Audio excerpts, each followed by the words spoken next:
Alhamdulillah, Alhamdulillah, Alhamdulillah nahmaduhu wa nasta'inuhu wa nastaghfiruh wa na'udzu billahi min syururi anfusina wa min sayyiati a'malina. May yahdihillahu fala mudilla lahu wa may yudlil fala hadiyalah. Asyhadu an la ilaha illallah wahdahu la syarika lah wa asyhadu anna Muhammadan abduhu wa rasuluhu la nabiyya ba'dah.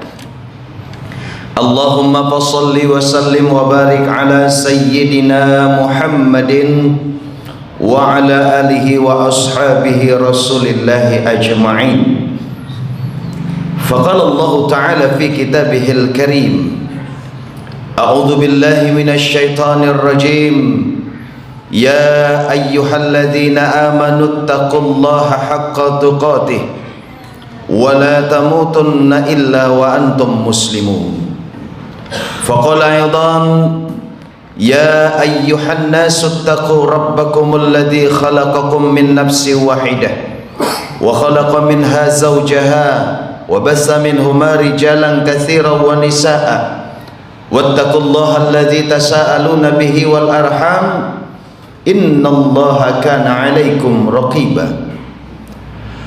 Faqala Rasulullah sallallahu alaihi wasallam, man kharaja talabul ilmi fahuwa fi sabilillahi hatta yarji'. Shadaqallahul azim wa sadaqa rasuluhun nabiyyul karim wa nahnu ala dhalika minasy syahidin wasyakirin. Walhamdulillahi rabbil alamin. Ma'asyiral muslimin, jamaah salat Jumat rahimakumullah. Bertakwa kepada Allah Subhanahu wa taala bagian dari prioritas atau salah satu tujuan kita melakukan salat Jumat pada hari ini, sehingga tidak sah seorang khatib kalau tidak mengajak jamaahnya untuk terus meningkatkan iman dan takwa kepada para jamaahnya.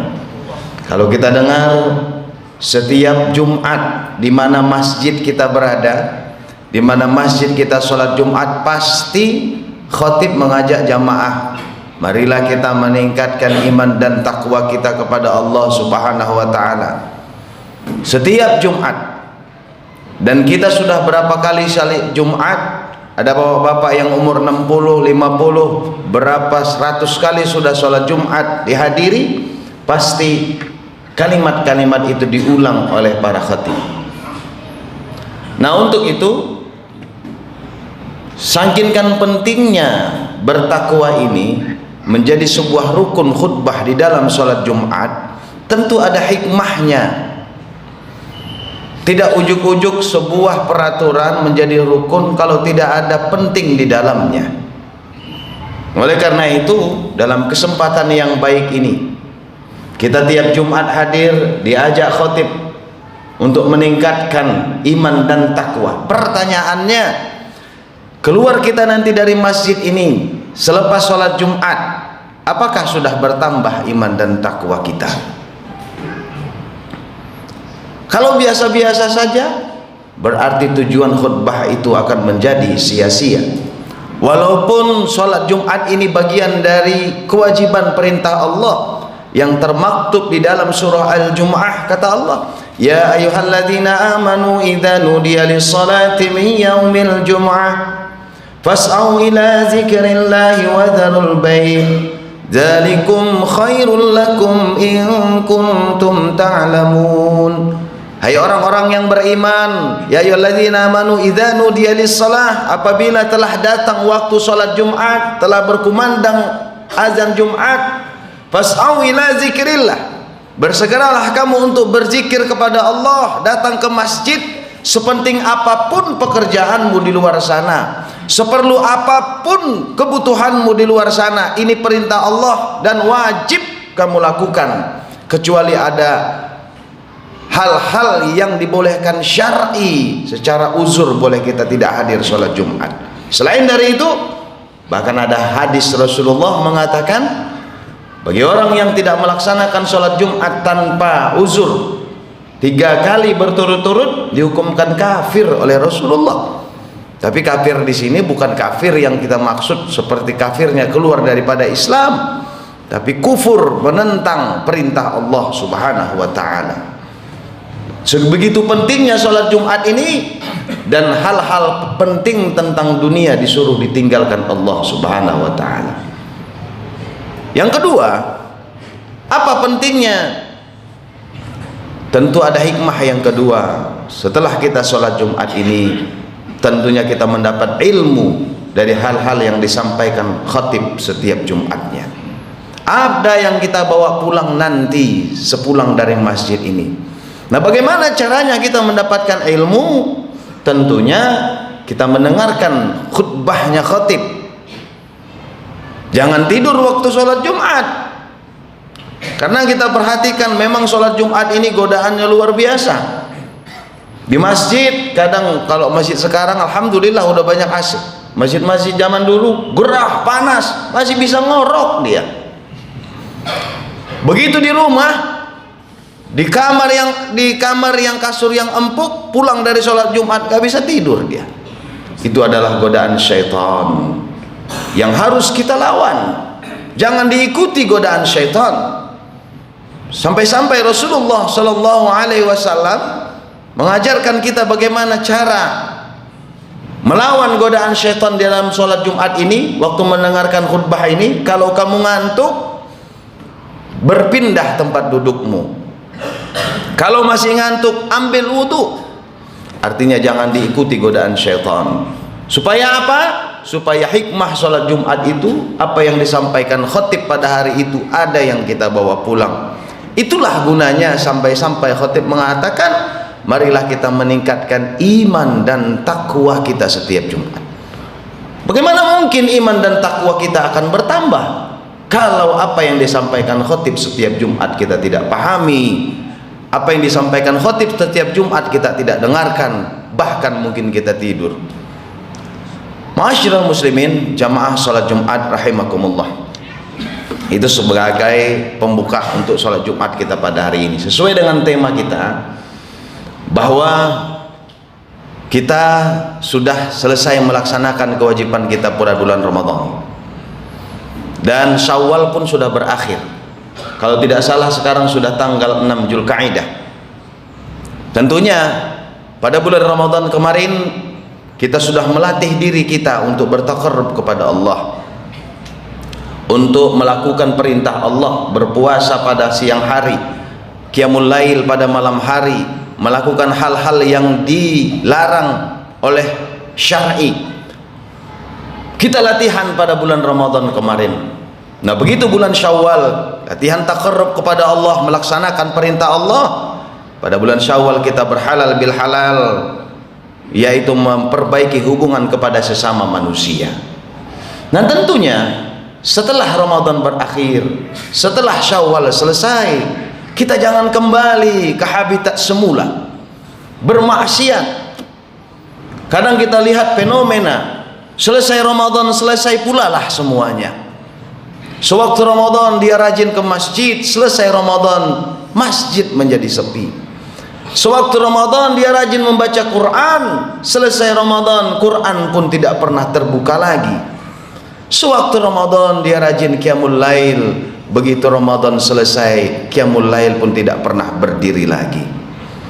Yang kita harapkan begitu selesai Ramadan itu menjadi sebuah latihan buat kita untuk menjalani ibadah dan kehidupan 11 bulan ke depannya.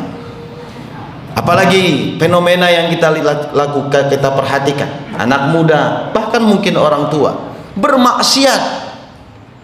Memang manusia tidak lepas yang namanya atau tidak luput dari yang namanya dosa. Tetapi ada beberapa dosa yang tidak diampunkan Allah Subhanahu wa taala. Di samping dosa besar yang namanya syirik, ada dosa besar juga yang tidak diampunkan oleh Allah Subhanahu wa taala nanti di akhirat. Sebagaimana kata hadis Rasulullah sallallahu alaihi wasallam yang diriwayatkan oleh Salim bin Abdullah Kata Rasulullah sallallahu alaihi wasallam, kullu ummati mu'afan. Sesungguhnya umatku nanti di akhirat akan diampunkan Allah. Seberapa besar pun dosanya, insya Allah. Innallaha ghafurur rahim. Lalu Rasulullah sallallahu alaihi wasallam mengatakan, illa mujahirin, kecuali orang-orang yang melakukan dosa secara jahar, secara terang-terangan. Secara terang-terangan ini begini, ada orang sewaktu dia bermaksiat dia malu, dia tidak ingin dilihat orang maksiatnya, dan Allah pun tutupi aibnya. Tetapi anehnya, ada orang bermaksiat, Allah sudah tutupi aibnya, dia sendiri yang membuka aibnya itu. Melakukan maksiat dia pada malam hari, besok harinya dia cerita kepada sahabat dan temannya, semalam saya begini dan begitu, semalam saya begini dan begitu. Nah, orang seperti ini adalah bagian orang-orang yang tidak diampunkan oleh Allah Subhanahu wa taala besok di akhirat. Kenapa? Allah sudah tutupi aibnya, dia sendiri yang membuka. Pertama. Yang kedua, seolah-olah dia menantang Allah. Satu contoh, ada orang kalau dia berjudi, dia di tempat yang sunyi, ngumpet, tidak mau dilihat orang, apalagi polisi. Tentunya seandainya pun dia ditangkap, mungkin dia polisi yang menangkap dia tidak begitu kesal ataupun gedek bahasa sini. Tetapi ada orang bermaksiat, bermain judi di tengah jalan atau di pinggir jalan terang-terangan. Tentu itu sama dengan dia menantang polisi tersebut. Bahkan polisi yang menangkap tersebut juga bukan hanya menangkap, tapi tentu orang itu akan diinjak-injak oleh polisi tersebut. Begitu juga kepada Allah Subhanahu wa taala. Kullu ummati mu'afan, semua umatku diampunkan Allah, kata Rasulullah, illa mujahirin, kecuali orang yang melakukan maksiat terang-terangan, berjudi di tengah jalan atau di pinggir jalan, bermaksiat, bermabuk-mabukan di pinggir jalan, tidak lagi malu kepada orang, tidak lagi malu dilihat keluarga, tidak lagi malu dilihat siapapun, seolah-olah dia menantang Allah. Kira-kira kalau bahasa kita, nggak ada tuh Allah, kira-kira begitu. Nah, oleh karena itu orang seperti ini tidak diampunkan oleh Allah Subhanahu wa taala. Intinya, dalam kesempatan yang singkat ini, karena khutbah Jumat tidak boleh lama-lama, marilah kita, ma'asyiral muslimin, jamaah salat Jumat rahimakumullah, berdosa adalah sesuatu hal yang pasti dilakukan seorang umat manusia. Tetapi melakukan dosa dengan terang-terangan, melakukan dosa dengan bangga, melakukan dosa dengan tidak ada malu, itu sebaiknya kita hindari. Kita latih diri kita untuk malu kepada Allah, malu kepada sesama manusia. Artinya dalam khutbah ini bukan berarti saya mengatakan silahkan melakukan dosa secara tertutup, bukan itu. Tetapi orang-orang yang melakukan dosa secara terang-terangan, intinya dia telah melawan dan menantang Allah Subhanahu wa taala. Kalau sudah dia menantang Allah Subhanahu wa taala, nanti di akhirat siapa lagi tempat dia akan bernaung dan mendapat pembelaan. Akhirnya mari kita berdoa kepada Allah Subhanahu wa taala. Pertama, semoga kita bisa istiqamah menjalankan ibadah dan perintah Allah ini dengan sebaik-baiknya. Kita dapat menjalankan ibadah kita sesuai dengan ibadah-ibadah pada bulan Ramadan kemarin. Kita dapat menjalankan juga di ibadah-ibadah di bulan-bulan yang lain. Yang kedua, selalulah mengatakan la haula wala quwata illa billah. Tiada daya dan kekuatan kita kepada Allah, hanya pertolongan Allah yang kita harapkan. Kenapa demikian? Betapa banyak saudara-saudara kita yang hatinya ingin sekali melakukan sholat, yang hatinya ingin sekali berbuat kebaikan, tapi karena tidak ada pertolongan Allah, dia tidak bisa berbuat apa-apa. La haula wala quwata illa billah. Tiada daya dan kekuatan kita, pertolongan Allah yang kita harapkan untuk kita mendapatkan taufik dan hidayah serta petunjuknya untuk dapat menjalani hidup dan kehidupan ini dengan sebaik-baiknya. Barakallahu li wa lakum fil Qur'anil azim wa nafa'ni wa iyyakum bima fihi minal ayati wa dzikril hakim wa taqabbal minni minkum tilawatahu innahu was-sami'ul 'alim. Aqulu qawli hadza wastaghfirullahal azim li wa lakum ولسائر المسلمين والمسلمات والمؤمنين والمؤمنات فاستغفر إنه هو الغفور الرحيم. اللهم صل على سيدنا محمد وعلى سيدنا محمد.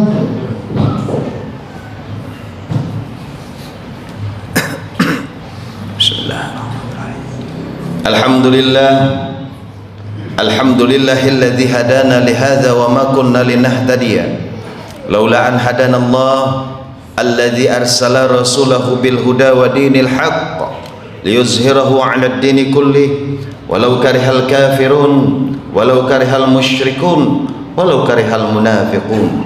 أشهد أن لا إله إلا الله وحده لا شريك له وأشهد أن محمدا عبده ورسوله لا نبي بعده. اللهم فصل وسلم وبارك على سيدنا محمد وعلى آله وأصحابه رسول الله أجمعين. فقال الله تعالى في كتابه الكريم أعوذ بالله من الشيطان الرجيم يا أيها الذين آمنوا اتقوا الله حق تقاته ولا تموتن إلا وأنتم مسلمون. Hai orang-orang yang beriman, bertakwalah kamu kepada Allah dengan sebenar-benarnya takwa. Kalau kamu tidak bisa bertakwa kepada Allah seminimal-minimalnya, wala tamutunna illa wa antum muslimun. Jangan kamu mati kecuali dalam keadaan berserah diri kepada Allah, dalam keadaan beragama Islam.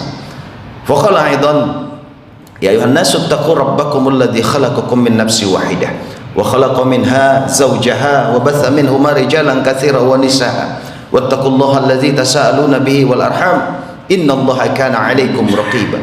Faqala aidan innallaha wa malaikatahu yusalluna 'alan nabi ya ayyuhalladzina amanu sallu 'alaihi wa sallimu taslima. Allahumma salli wa sallim wa barik ala sayyidina Muhammad wa ala ali Muhammad kama sallaita ala Ibrahim wa ala ali Ibrahim wa barik ala sayyidina Muhammad wa ala ali sayyidina Muhammad kama barakta ala sayyidina Ibrahim wa ala ali sayyidina Ibrahim fil alamin innaka Hamidum Majid. Allahumma ighfir lana walil mu'minina wal mu'minat wal muslimina wal muslimat al ahya'i minhum wal amwat innaka sami'un qaribun mujibud da'wat amin ya qadiyal hajat. Allahumma khtim lana ya Allah bihusnil khatimah wa la takhtim alaina ya Allah bisu'il khatimah. Rabbana atina fid dunya hasanah wa fil akhirati hasanah wa qina azaban nar. Walhamdulillahi rabbil alamin. Ibadallah, innallaha ya'murukum bil adli wal ihsan wa ita'i dzil qurba wa yanha 'anil fahsya'i wal munkar wal baghi ya'idzukum la'allakum tadhakkarun wa la dzikrullahi akbar wa aqimus shalah.